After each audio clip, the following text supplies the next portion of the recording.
The bag was light, too light for how heavy it made me feel. A pair of socks, an old cardigan, my name written in marker on the side of a plastic grocery bag, like I was a lost item someone found in a park. It was waiting for me on the porch when I got back from work. The door was locked. My key didn't fit anymore. I jiggled it once, twice, then just stood there, hands still on the knob, until my wrist began to ache. I called my sister, straight to voicemail, again. Then the landlord opened his window above and said awkwardly, "Sorry, Marcy. She told me yesterday. You're not on the lease. I'm not supposed to." That was it. No argument, no fight, no goodbye. I sat on the edge of the porch for a long time. No one came out. A neighbor walked by with a dog and didn't say hello. I placed the bag in my lap like it might give me answers. The cardigan still smelled like the lavender detergent I used to splurge on when I had enough left over after groceries. I rubbed my thumb against the worn-out fabric like a child might rub a blanket. It was late October. The sun was setting, but the wind didn't care. I had no savings, no partner, no home. The place I'd been living in wasn't even mine to lose. I'd been staying with family the way people say it when they don't want to admit how close they are to homelessness. And now even that was gone. I didn't cry. I thought I would, but there was something colder than sadness settling inside me. Not anger either, just kind of blank understanding. I was nothing to them. I wasn't just left out. I was erased. There had been signs, I suppose. The way my sister started locking her bedroom even during the day. The new dishes she'd buy and keep hidden in her car until I wasn't home. The fact that she'd stopped calling me sis and started saying Marcy again, like I was someone she used to know. But I still cooked dinner, still picked her daughter up from piano, still folded laundry, and pretended it was mine, even though the sizes didn't fit. I told myself it was love, family, but love doesn't leave a grocery bag on the porch. I carried the bag down to the bus stop, sat under the flickering street light like a forgotten statue. Every part of me was numb, except the small part still replaying the way my sister's voice used to sound when we were little, how she'd cling to my arm at night during storms. That girl was gone. Or maybe she had never existed except in my memory. I didn't call anyone else. There was no one to call. I didn't go to a shelter. I didn't go to a friend's couch. I took the bus downtown, rode the same loop 3 times, and ended up in the all-night diner across from the old train station. The waitress didn't ask why I was there. She just poured the coffee and left the pot. I sat in the corner booth and watched people come and go. Lovers, drunks, travelers. Nobody looked at me. I liked that. I needed that. At some point I laughed, quiet, bitter. Not because anything was funny, but because the joke was finally obvious. I had spent 40 years giving, and they had taken it like air. Like I owed it to them. Like I was the guest, not the sister. The helper, not the family. And now I had nothing. Except one plastic bag and a name that no longer belonged to a home. When our mother died, I was 23. My sister was 13, my brother 10. There wasn't a moment to think, only to act. Mom had been sick for a long time, though we didn't say it aloud. We called it fatigue. She'd nod off while peeling potatoes, forget the names of her own sisters, leave the stove on. The night she passed, I remember sitting in the hallway outside the hospital room, staring at the linoleum tiles, each one slightly off-white, lined in gray grout, worn down by too many lives ending. A nurse touched my shoulder gently.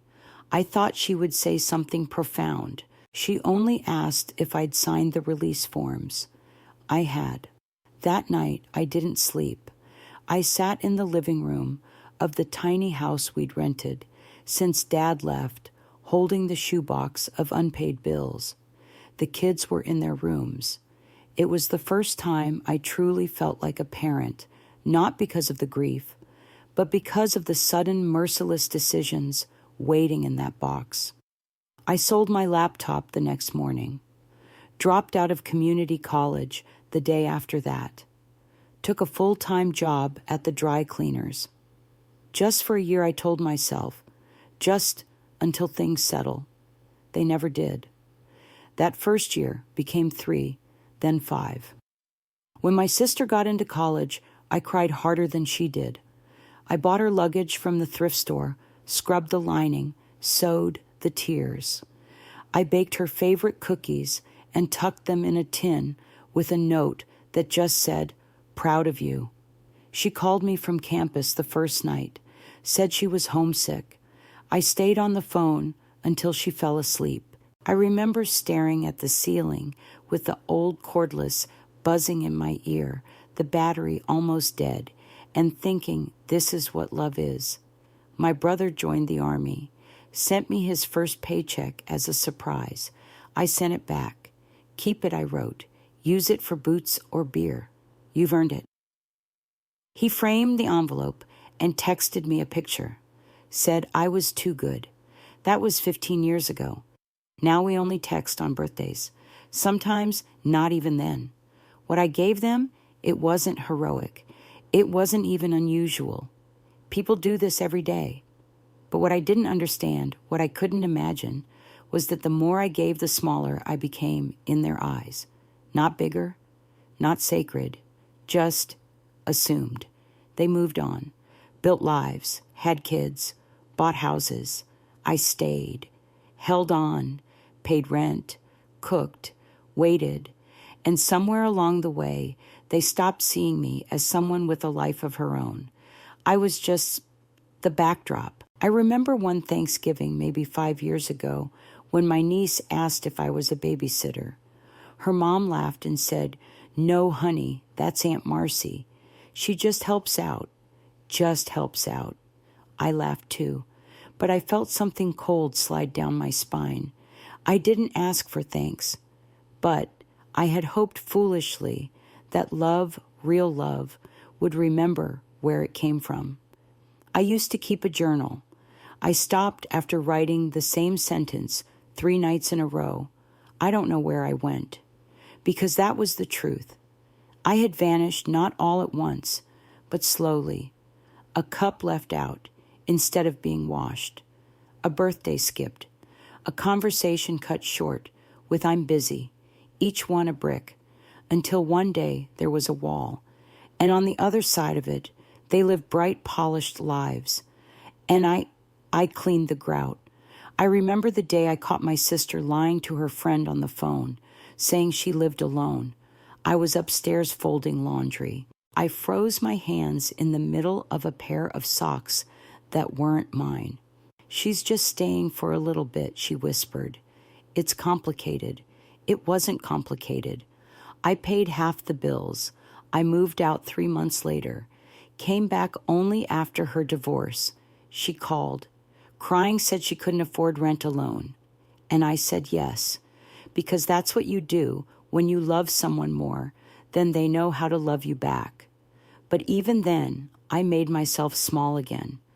A box of clothes in the hallway, my toothbrush in a drawer, never in view. I told myself I was useful, that they'd understand one day, that maybe, just maybe, when things were stable again, they'd say, "We see you." But they didn't. They changed the locks, left the bag, and now in this diner booth under yellow light, with coffee gone cold in front of me, I'm finally starting to see what they never did. I was never less than. I just forgot how to take up space. The waitress came by around 3 a.m. to refill my cup, but I waved her off. I was still nursing the first one, lukewarm and bitter. She gave me a tired smile, the kind only women who've worked night shifts for years know how to give half pity, half solidarity. I liked her for not asking questions. Outside the city had quieted into that eerie hush just before morning. I watched a man with a push broom sweeping the sidewalk with the care of someone doing a holy ritual. I wondered if he had a home or if this job was the closest thing to it. I don't remember falling asleep, but I woke with a start when the waitress gently tapped the table. "Sun's up," she said, nodding toward the window. "We start breakfast in 15. I nodded, my neck stiff from sleeping upright. In the bathroom mirror, my face looked unfamiliar, puffy pale, older than the day before. I splashed cold water on my cheeks, combed my fingers through my hair. There was a lipstick stain on my chin from God knows when. I wiped it off and straightened my cardigan. Back at the booth, I ordered toast. It came burnt. I didn't complain. There's a moment I think everyone who's lost something vital has it, where you stop hoping someone will come to rescue you, and instead you realize no one's coming, no white horse, no apology, no sudden reversal, just you and whatever strength you can summon from the wreckage. I didn't even know where to go, but I remembered her Eleanor. She was one of the women I used to care for when I worked private elder care jobs. I'd been assigned to her after her first fall. Her children lived abroad. Her husband had died long ago. She had silver hair and sharp eyes, and insisted I call her by her first name. "You're not a servant," she'd said, waving off my attempt at formality. "You're a guest who helps." I didn't believe her then, but I never forgot it. Eleanor lived in an old brownstone with crooked floors and a cat named Lionel. She read poetry aloud in the mornings and drank black tea in silence in the afternoons. She'd had money, I knew, old money, but she never flaunted it. She treated me with a kind of gentle attentiveness I wasn't used to. She noticed when I was tired. She asked if I wanted to borrow her books. Once, when I came in soaking wet from a surprise downpour, she gave me one of her silk scarves and said, "Wear something beautiful just for yourself." I still had that scarf. After she passed, I cried harder than I had in years. I'd never known someone so quiet could take up so much space in your chest. Her family didn't ask me to speak at the funeral. I wasn't even sure they noticed me there. That was 5 years ago. And yet, for some reason, in that diner, it was her name that came to me. Her face. So I went to the last address I had for the attorney who'd handled her estate. I didn't expect anything. Maybe just a folder of paperwork, a letter, a gesture. Maybe I needed to feel remembered by someone, even someone gone. I walked there, 2 miles. My feet ached by the time I arrived. It was a tall building with mirrored glass. I stood in the lobby for 10 minutes before I gathered the nerve to ask for him. He wasn't in, the receptionist said, but she could leave a message. I scribbled my name on a Post-it and left. I didn't expect anything to come of it, but the next morning I got a call. "Miss Carmichael," the voice said.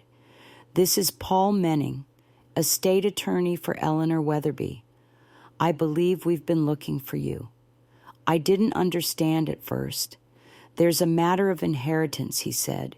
"You were named in her final will, and we've been trying to locate you for some time." My ears buzzed. I sat down, right on the edge of the sidewalk, the phone pressed to my cheek.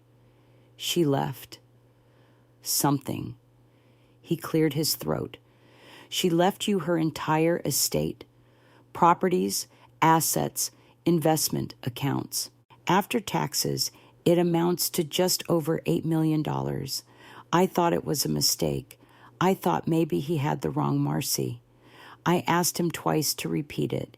He said my name again, full name, birth date. He described the scarf I once wore to Eleanor's funeral. She called you the most honest soul she'd ever known, he said. It's in her own handwriting. I didn't speak, not because I was in shock, but because for the first time in my life, I felt seen, truly, completely seen, not for what I gave, not for what I did, but for who I was. I didn't touch the money, not right away. For the first week, I couldn't even walk into the bank. I stared at the numbers printed on the official packet from the law office, pages thick with signatures and seals, and thought, this must belong to someone else. I stayed in a motel on the edge of the city, one of those places where the curtains are too short for the window and the air conditioner hums like it's struggling to breathe. But it was mine. For the first time in decades, I had a door I could lock from the inside, and no one had a spare key. I ate saltines and soup. I reread Eleanor's will 3 times a day. My name was there, clear, final. It felt like being called out loud by someone who'd once whispered. I didn't tell anyone, not my brother, not my sister, not even the woman at the front desk when I paid the full week in cash. I didn't know why I kept it secret.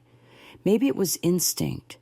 Maybe it was something older, a reflex formed from years of being overlooked, expected to give without question.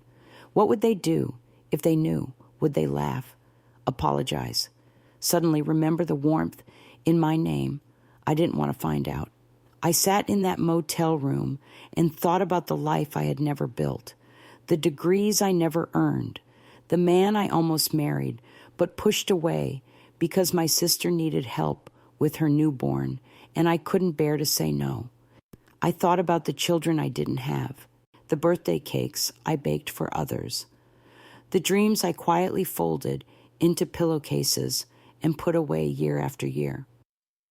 I thought about the day my mother died and how no one told me it would cost me everything, but Eleanor saw it. Somehow she did. She saw the way I held her hand when her breath was thin, how I turned the pages of her books with reverence, how I didn't flinch when she asked me to brush her hair during chemo, the strands falling like snow onto the towel. And now, she had given me something no one else ever had. A chance, not a reward, not a payment.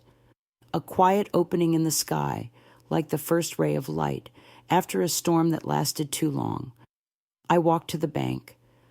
I dressed carefully that day, clean jeans, a blouse, I'd ironed, flat, on the motel desk. I tied Eleanor's silk scarf around my neck. The teller took my ID, checked the system, and straightened slightly in her chair.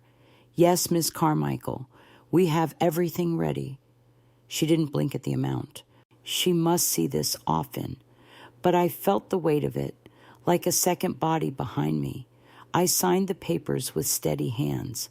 My signature looked unfamiliar, like it belonged to a version of me I hadn't met yet. That night, I didn't celebrate. I didn't drink champagne or buy anything new. I sat on the floor and listened to the sound of the motel ice machine humming down the hall. And I breathed, not from relief, but from release. I wasn't going back, not to the way things were, not to them.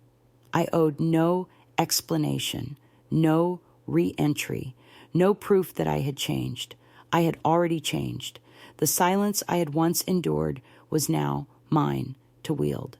I thought about my sister and her voice on the phone that day, calm-clipped, saying, "It's not working anymore, Marcy. You've been here long enough." And how I had said nothing back. That silence had once been a wound. Now it was armor. I didn't buy a house. Not right away. People assume that's the first thing you do when money appears like a storm in your lap. But I wasn't ready for permanence. I'd spent too long folding myself into the corners of other people's spaces. I needed room to expand again slowly, like breath returning to frozen lungs. Instead, I rented a small, furnished studio in a town by the sea. It had white walls, a chipped blue door, and a balcony that faced nothing but wind. The ocean wasn't visible, not directly, but I could hear it at night, a sound that felt older than any wound I carried. No one knew I was there. I bought groceries in cash. I used a different name at the art store. I made no phone calls. The first thing I bought wasn't a car or a watch or even a new coat. It was a painting, a small oil-on-canvas piece of a quiet harbor at dusk. I saw it in the window of a local gallery and stood there for almost half an hour before I walked in.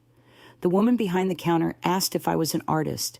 I said no. She asked what drew me to the piece. I said, it reminds me of something I never had.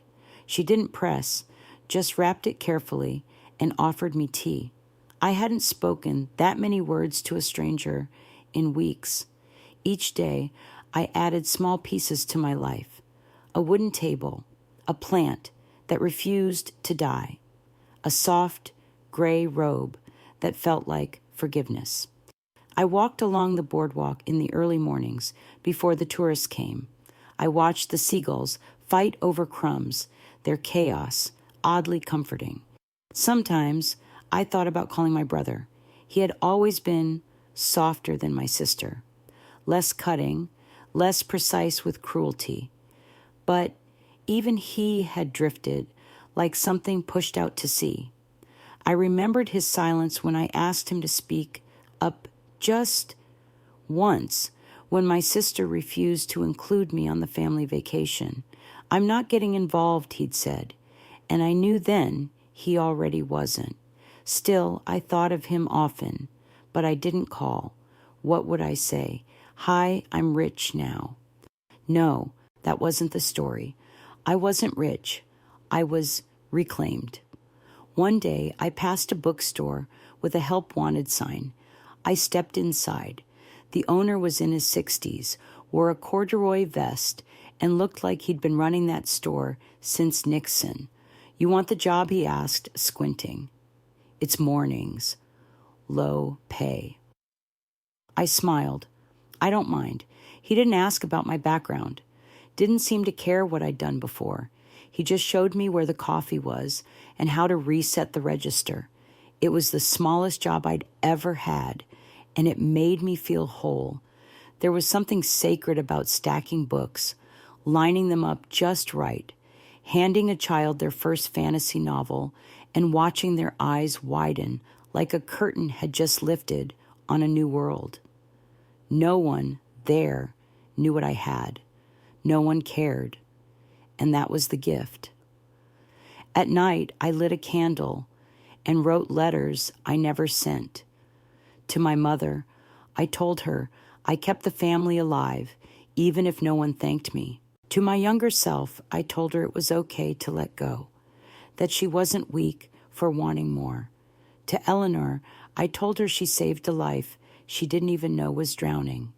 And to my sister, I wrote nothing, because silence had finally become my language, not the absence of sound, but the presence of peace.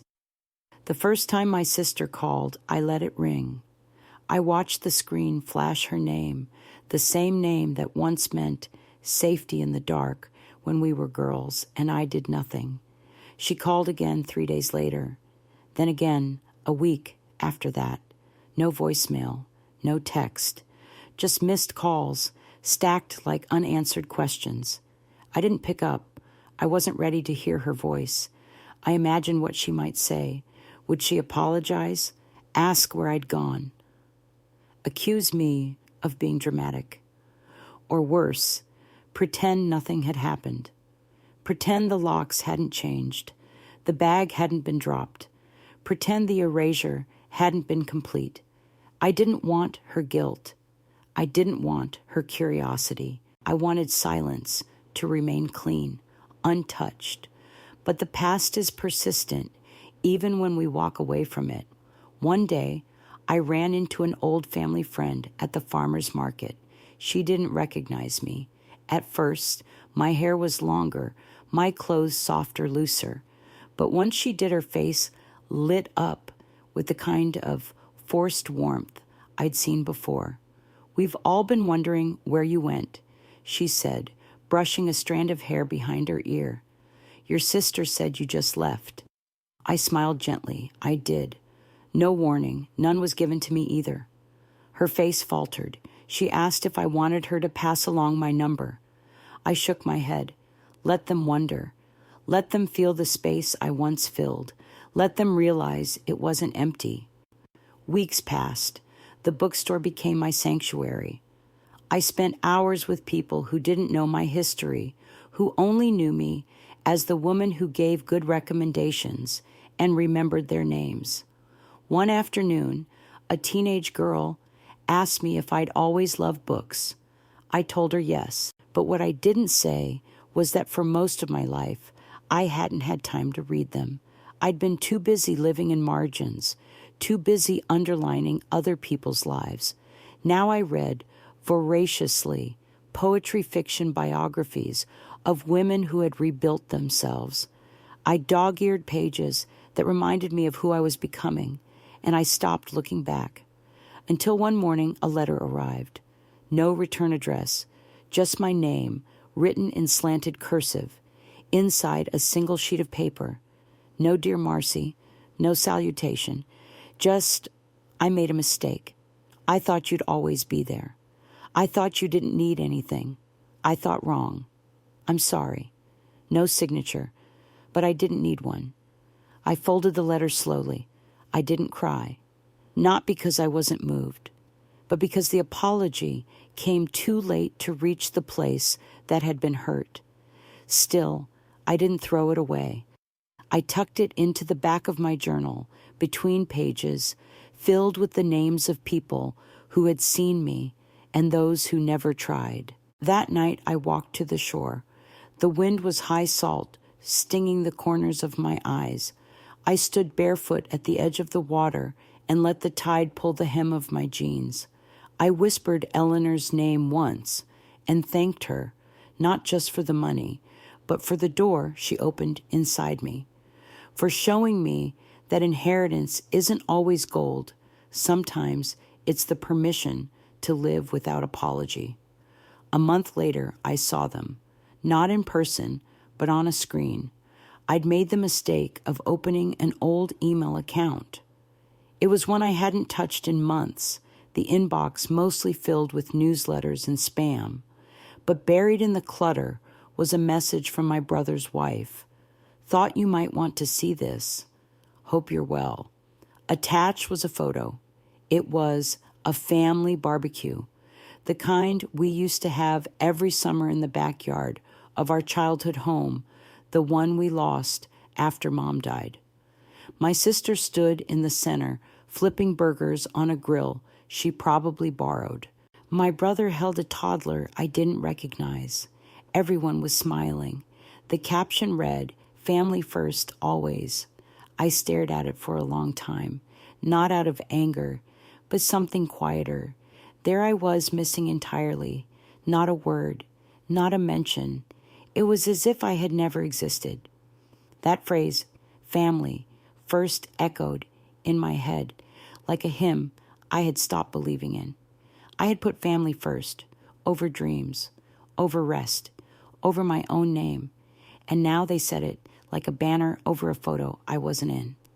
I closed the email and deleted the account. I sat on the floor for a while, knees pulled to my chest, feeling the coolness of the hardwood against my spine. Then I stood up, and I started writing checks, not for them, for others. I sent an anonymous donation to a women's shelter 3 towns over. I paid the overdue lunch balances for every student in a local elementary school.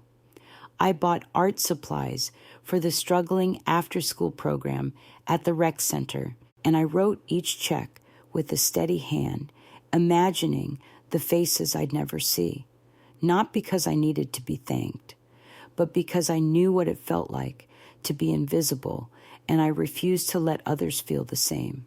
I started keeping a ledger, not for taxes, for memory. At the top I wrote, "Eleanor's gift is still moving."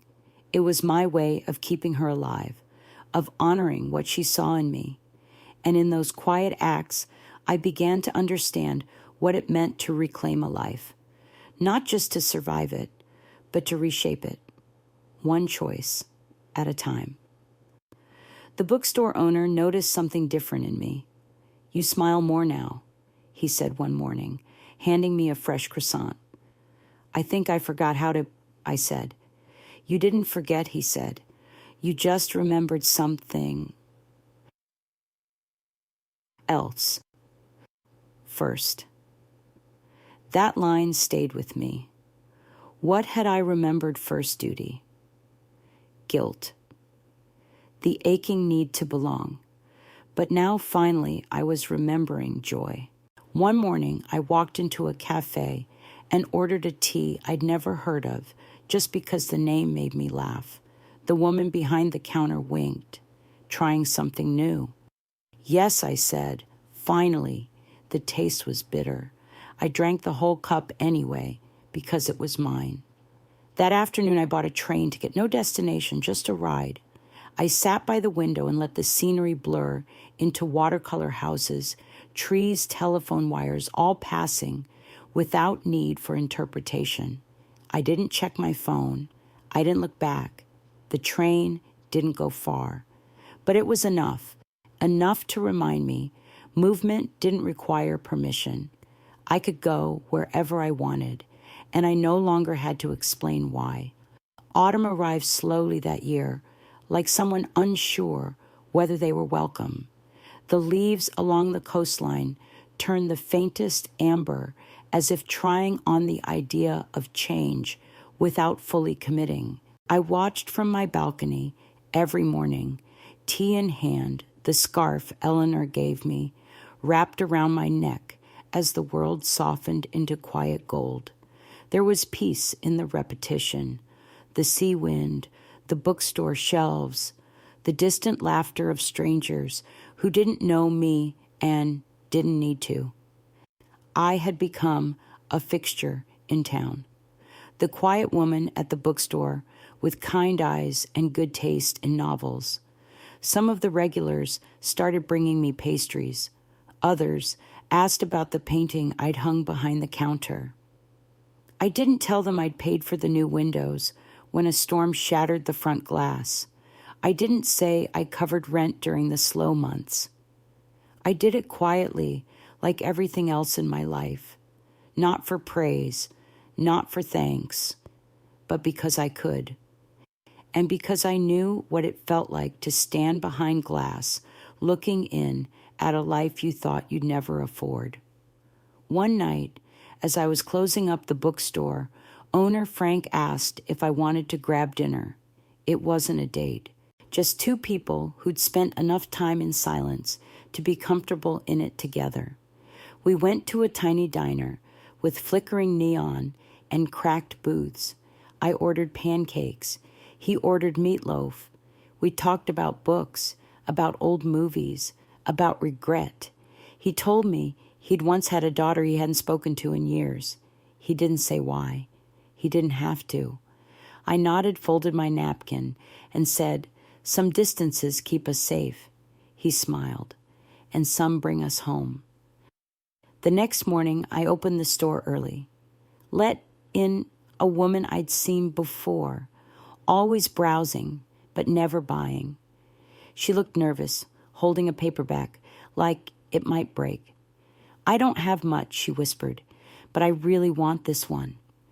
I looked at her and saw something familiar in the way she stood, shoulders, curled eyes, darting as if expecting to be told no. I rang it up and said, "It's already paid for." She blinked. By who? By someone who used to feel the same way. She didn't hug me. She didn't cry. She just nodded, held the book to her chest, and walked out like the wind had changed direction. That night, I lit a candle, not for Eleanor, not for my mother, for me. I whispered my own name into the room just to hear how it sounded when spoken with kindness. Marcy. I said it again. Marcy. It felt like coming home. The first time I visited Eleanor's grave, it was raining. Not a dramatic storm, just that soft gray drizzle that soaks through slowly and makes you wonder if the sky is mourning too. I brought flowers, not roses or lilies, but small wild ones. I picked myself along the cliffs behind the bookshop. They didn't match. Some were crooked. One had a tear in its petal. But they felt real, like her. Her headstone was simple Eleanor Weatherby, beloved friend, a quiet light. I knelt down and pressed the bouquet against the cold stone. I didn't forget I said, and I hadn't. I told her everything, not aloud, but in that way you do when someone's gone, but not really. I told her about the bookshop, the tea, the sea. I told her about the girl with the paperback and the boy who came in last week and asked if I thought people could really start over. I told her I said yes, because I had. I stayed there a while, let the rain wet my shoulders, my shoes, my scarf. I didn't flinch. It felt like being baptized by something gentler than forgiveness. When I stood, my knees creaked. I laughed. Getting old, I whispered, though no one was listening. But that wasn't true. I wasn't getting old. I was just finally arriving at the part of life I had skipped. Back in town, someone had left a note on the shop door. Thank you for remembering my daughter's favorite author. She talks about your recommendations all the time. You've made this place feel safe for her. It wasn't signed. I taped it to the back of the register. I didn't need to know who it came from. I just needed to know that I was no longer invisible, that I had weight and shape and effect. Later that evening, I took out the envelope again, the one with the apology. I hadn't read it in weeks, but now under the soft yellow lamplight, I unfolded it. It was still just those same few lines, but this time I noticed something else, the handwriting. It was shaky, not like before. The loops were inconsistent, the pressure light. Something was wrong. I stared at it a long time before I realized my sister had been ill, or maybe tired, or maybe it had just been too long since she wrote anything with feeling. I didn't know, and I didn't call to find out. I just sat there and let the letter rest on my lap like something fragile and unfinished. A question with no answer, a door left ajar. That night I dreamed of our old house, the one with peeling paint and uneven floors. In the dream, I was a child again. My mother was singing. My sister braided my hair, and when I turned to look at her, she smiled the way she used to. Not perfectly, not kindly, but present. I woke up with damp cheeks and the taste of something bittersweet on my tongue, and I whispered, "May we both find peace." Even apart, winter arrived like a held breath, the kind of cold that didn't bite, just lingered. It wrapped around the town, slowly frosting the edges of windows and softening every sound until even footsteps felt like whispers. I didn't decorate, not that year. The holidays came and went, without a tree, without lights, without the forced cheer I used to pretend to enjoy when I was still trying to be included. Instead, I found solace in small rituals, a cup of cinnamon tea at dawn, knitted socks from the shopkeeper 2 doors down, letters I never mailed stacked in a wooden box under my bed. Each morning, I swept the floor of the bookstore as if clearing something deeper than dust. Frank said he'd be gone for a week, visiting an old friend out west. He asked if I'd be okay running the shop alone. I said yes. He left me a list of suppliers, a ring of mismatched keys, and a wrapped tin of cookies. Eat them or don't, he said. Just don't throw them away. My wife used to make those. He didn't talk much about her. I didn't ask. In that silence, we had an understanding. The shop was quiet those days. A few regulars, some tourists, a couple looking for something meaningful to give each other without realizing it wasn't in the books. It was in the act of looking together. I recommended a poetry collection to a woman who smelled like lavender and wood smoke. She held it like she'd been waiting for it. She asked if I'd read it. I lived it, I said. Her eyes didn't blink. She just nodded, paid in cash, and left without saying goodbye. That night, I closed up early. There was a wind coming in off the ocean, the kind that howled like grief, but didn't carry it. I walked to the shore anyway, let it wrap around me, fill my lungs, press against the parts of me that still felt tender. And there, standing barefoot on the cold sand, I made a quiet promise to myself that I would stop apologizing for existing, for surviving, for not needing anyone's permission anymore. It wasn't dramatic. There were no tears, just the slow, steady certainty that I would never again beg for a seat at a table I helped build. Back at home, I wrote a letter, not to send, just to let it leave my body. You hurt me, not with one action, but with years of absence in the shape of love. I forgive you, not because you asked, but because I won't carry this into what comes next. I release you, and in doing so, I release myself. I folded it, placed it with the others. Then I opened a new journal. On the first page, I wrote, "This is not a story about being left behind. This is a story about what happens when you stop waiting to be chosen." A year passed, not marked by calendar squares or celebrations, but by the subtle changes in how I moved through the world. I no longer flinched when someone asked me where I was from. I didn't scan rooms for exits. I didn't rush to fill silence with nervous gratitude. I existed, fully quietly, and with an ease that felt almost radical. One spring morning, I found an envelope slipped under the bookstore door. No address, no handwriting. Inside was a photo. It was old, a little faded, of my sister and me as children. We were standing on the porch of our first house, both barefoot, holding hands. I was maybe 10. She was 5. Her hair was in messy braids, and I had that serious look on my face I always wore back then, like I knew what was coming before it came. There was no note, just the image. I stared at it for a long time, at the little girl who clung to me like I was the whole world, and at the older girl, me who looked both fierce and tired, even then. I didn't cry, but something stirred, a thought I hadn't had in a while. What if she missed me too?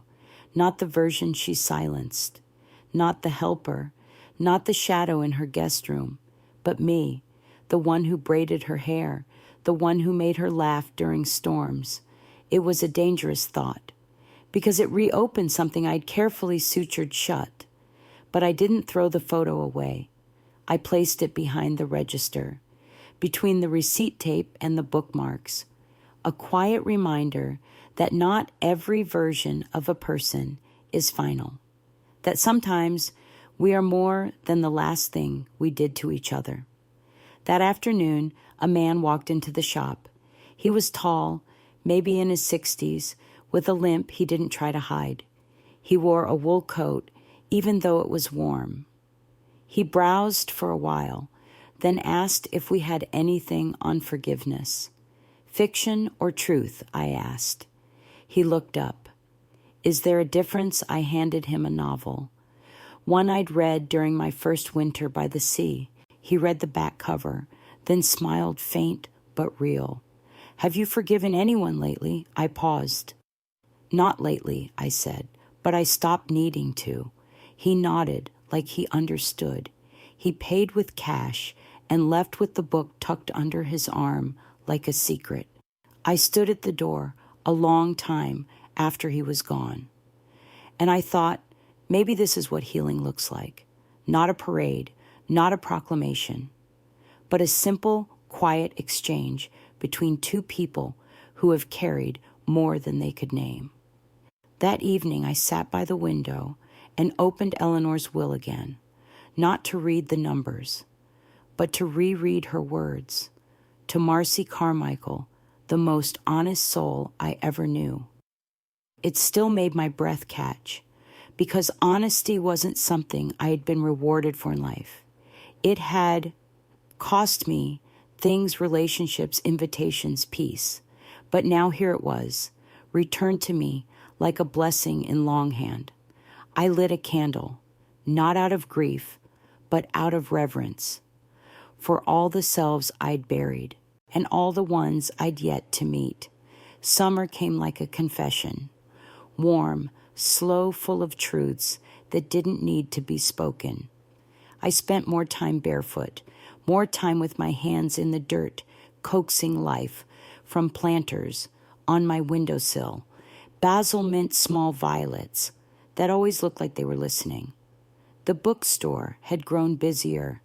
Tourists now mingled with locals asking for paperbacks that smelled of salt and road trips.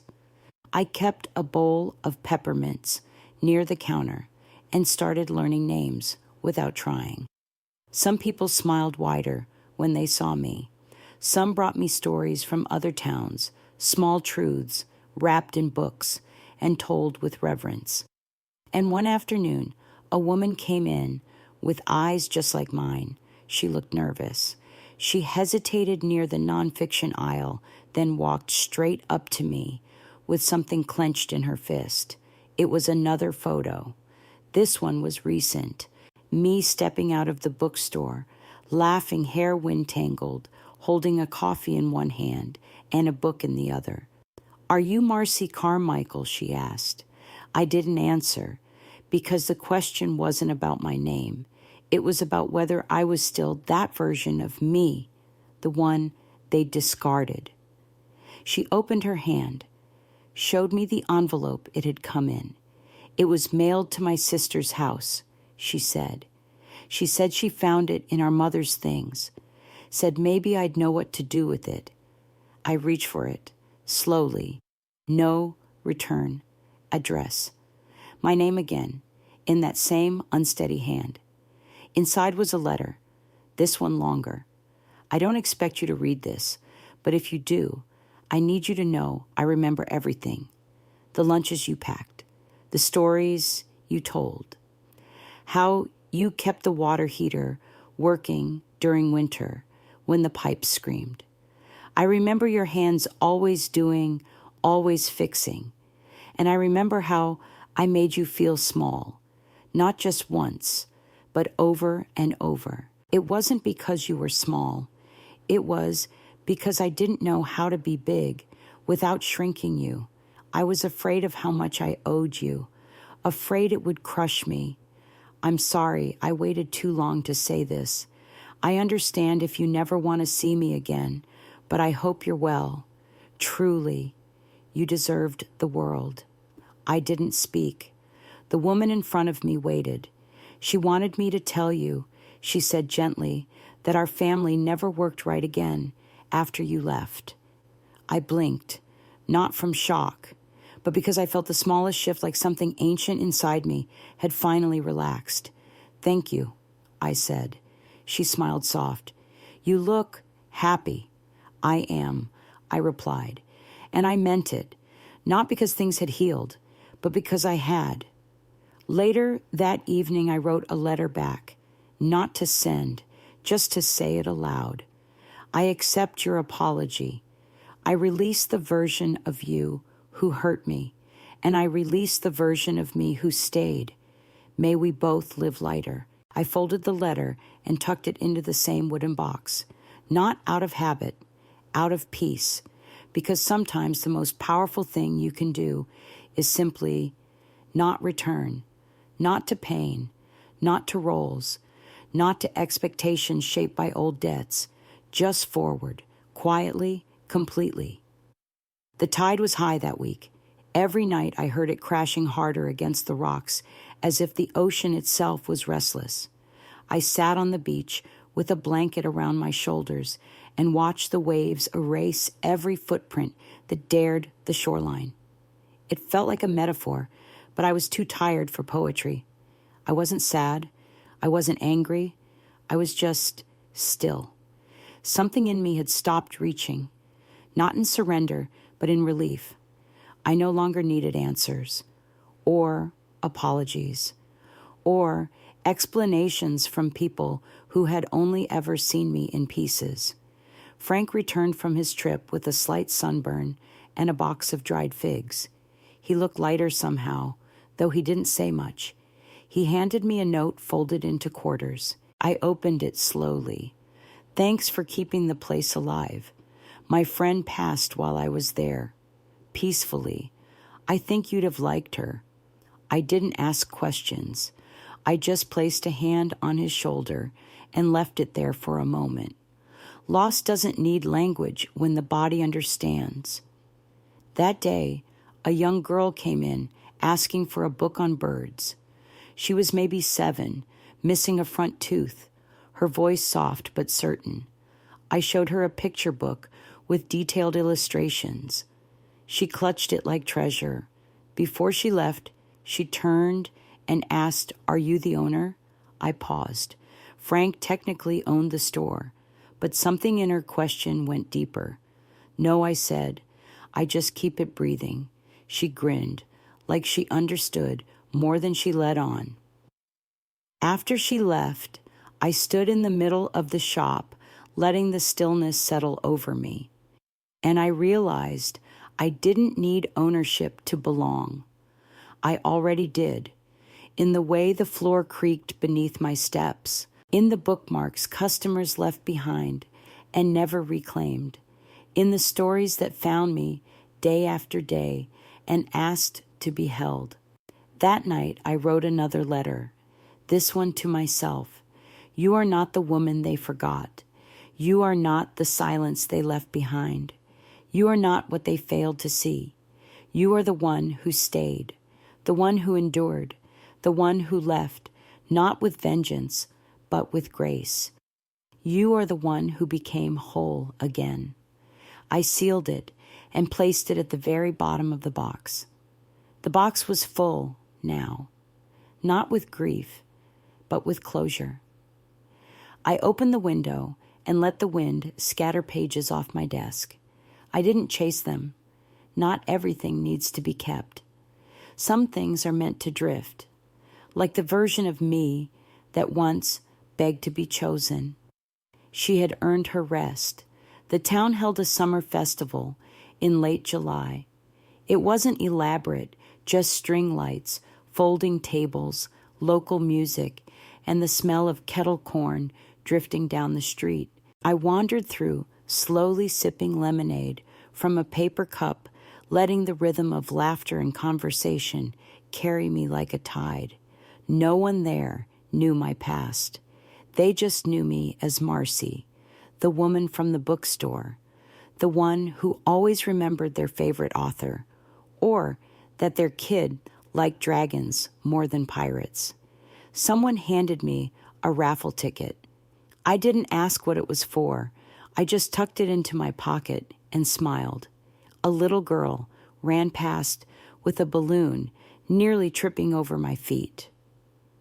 Her mother apologized, flustered, and I bent down to tie the child's loose shoelace without thinking. The mother thanked me. The little girl looked up and said, "You smell like books."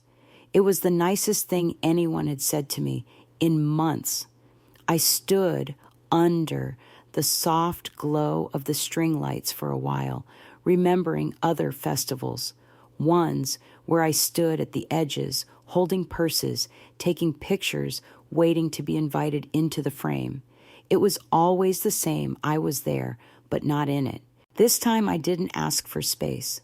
I simply took it. I danced a little, not with anyone, just in place, just enough to feel my feet remind me they were mine. When I got home that night, I checked the mail. Among the flyers and bills was a postcard from my brother. It was short, just a photo of a mountain range and a few words scrawled across the back. Hope you're okay. Thought about you today. Miss you. No return address. I held it for a long time. He had never said that before, not once in his life.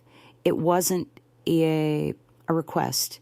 It wasn't a hook, just a moment, a flicker of what might have been. I didn't reply, but I didn't throw it away either.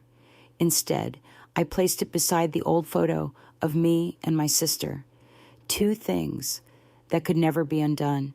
Two things I no longer needed to fix. That weekend, I closed the store early and took the train. Not far, just inland, where the hills turn gold and the air smells like wild fennel. I stayed in a small bed and breakfast run by a woman who wore knitted vests and called everyone darling. I spent my days reading in the shade, my feet bare, my phone off. No one needed me, and for once that didn't feel like abandonment. It felt like freedom.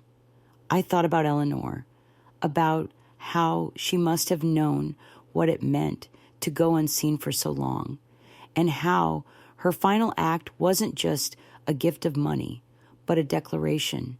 You were here. You mattered. You deserve more. I whispered thank you into the wind. That night, standing on the porch of the inn, a blanket around my shoulders, stars overhead. And for the first time in my entire life, I didn't feel like a visitor. I felt like I belonged to myself. It was a Tuesday when I made the decision.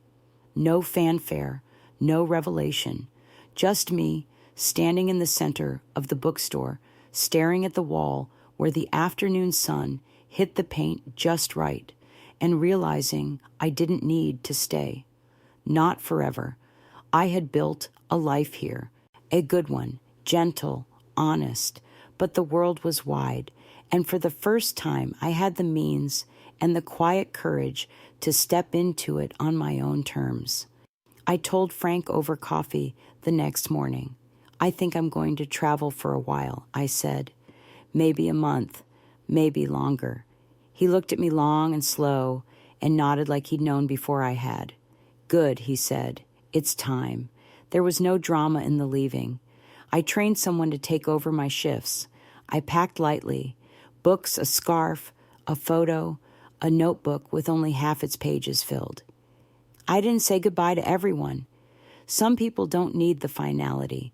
They just need to remember you fondly, like the echo of a song in a quiet room. My last day, I walked the shoreline one more time, let the sea soak my shoes, picked up a shell the size of my palm, and held it to my ear like I used to as a child. There was no message in it, just breath, just echo. I stood there for a long time, not grieving, not afraid, just aware that I had lived through something enormous and small, violent and subtle, that I had been buried, and now I had risen, not loud, not triumphant, but whole.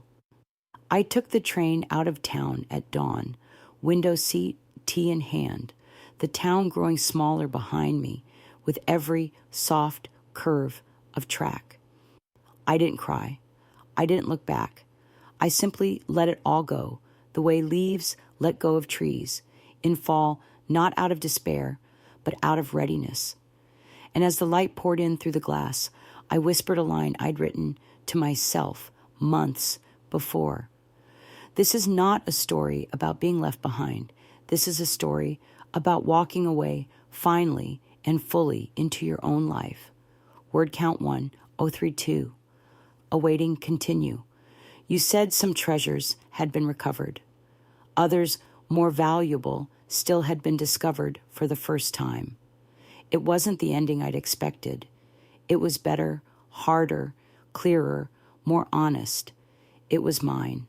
Thanks for listening. Don't forget to subscribe and feel free to share your story in the comments. Your voice matters.